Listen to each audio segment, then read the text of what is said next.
little statement in Titus about what the older women are supposed to do. Look under here. Older women teach the younger women, and here's the first thing they're supposed to teach them: to be sensible. Now you can probe that word, but let me just tell you what it's speaking to. What sensible is addressing from an older woman to a younger woman is this: sweetie, you have to make choices because you can't do it all. And you need to be sensible about that, so you need to choose wisely. You need to decide what your values are and what your priorities are, because you're not going to be able to do it all. And the question is, well, okay, what do I choose? See? And that's why it's so important to have a good understanding of what God's calling is over a woman's life. In 1990, some of you remember this, Barbara Bush was asked to speak at Wellesley College, a liberal arts institution for women. And when she was asked, you know Barbara Bush, when she was asked, the women of that institution railed in protest against her. They said Barbara Bush was the old woman. We don't need old women telling us what to do. We're the new woman. Now, the way things eventually worked out, she did end up speaking for their commencement. And can you imagine what she felt as she got up out of her seat after all the women said we didn't want Barbara Bush and walked to the podium? Can I read you her opening words? Here's what she said. The choice that must not be missed as a woman is to cherish your human connections.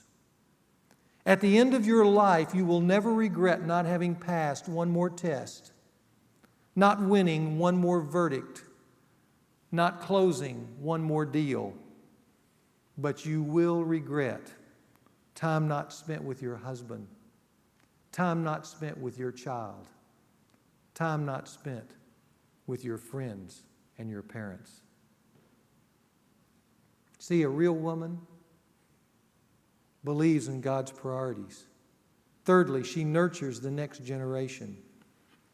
And underneath that, would you just write these words, guys? Because the young men especially needs to hear this. Okay, young guys, listen, write this down. Nurturing takes time. Nurturing takes time.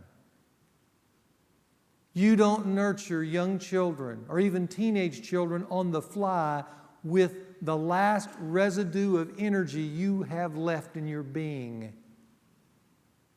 Nurturing takes time, and kids need nurturing.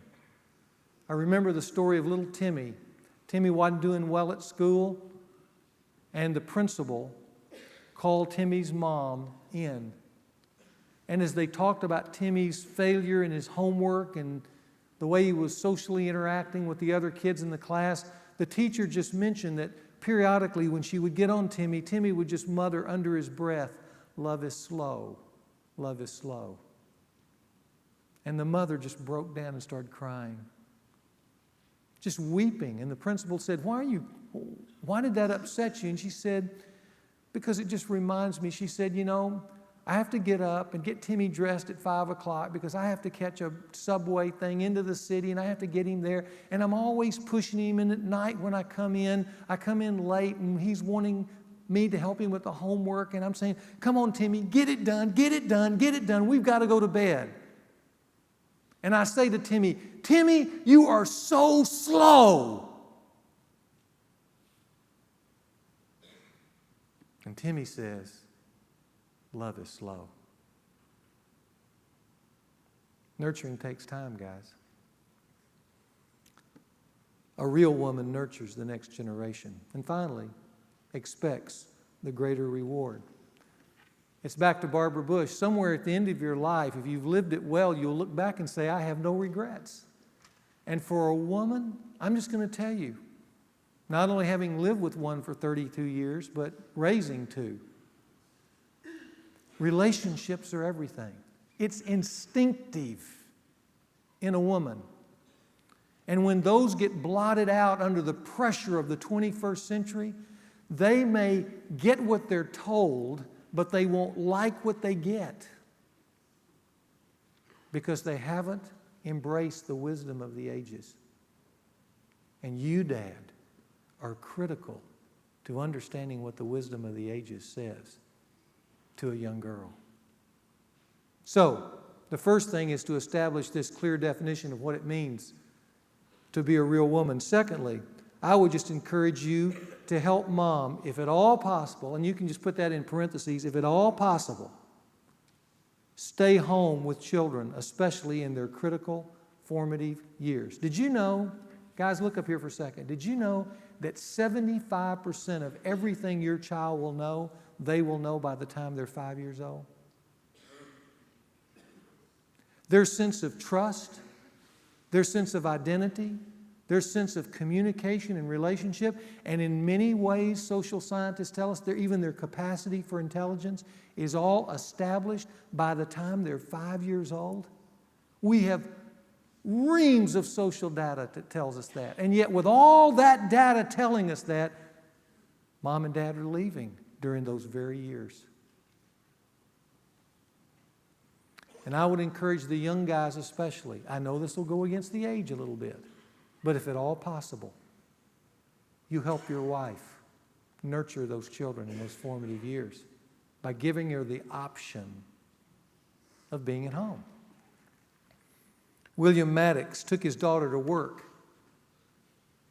in Washington in 1994. His daughter Allison was scheduled to meet with two women who call regularly on members of Congress. In the afternoon, they talked with a female accountant and then a woman who practiced law and now manages a team of writers. But Maddox goes on to say the best part of the day was when they were driving in their car home. And I'm going to read what he says. It's then that I pointed out to my daughter Allison that some of the exciting tasks that she saw carried out by my female colleagues in the workplace are the very tasks my wife performed in that job she held prior to motherhood. She used to meet regularly with congressmen and senators. She used to do writing projects and public speaking. She was a Phi Beta Kappa from her college days. Allison, I said, you must be a very special young girl.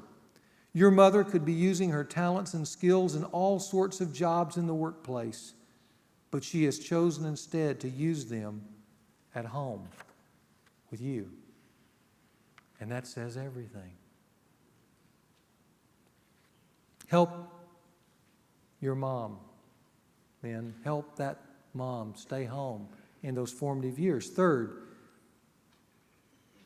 a real man will support, honor, and cheer for true feminine values in his wife and daughter. He will honor them. He will reward the fact that they have these values of home and husband and marriage. Those things are lifted up.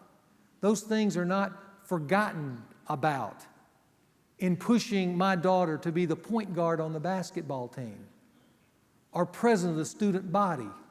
Now, I tell you that my daughters were all those things.